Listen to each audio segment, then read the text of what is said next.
والسنين. وفي يوم من الأيام راحت فاطمة مع أمها لسوق القرية، وقالت لصاحبتها ماريا: عايزة حاجة من السوق يا ماريا؟ ردت ماريا وقالت لها: عايزة سلامتك يا غالية.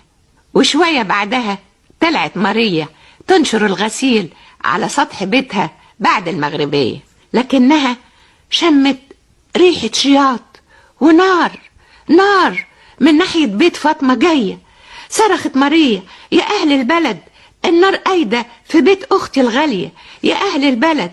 بسرعة نطت ماريا على سطح بيت فاطمة، وبسرعة أكبر طفت الحريق بالمية ومعاها كل أهل القرية. ورجعت فاطمة وأم فاطمة من السوق.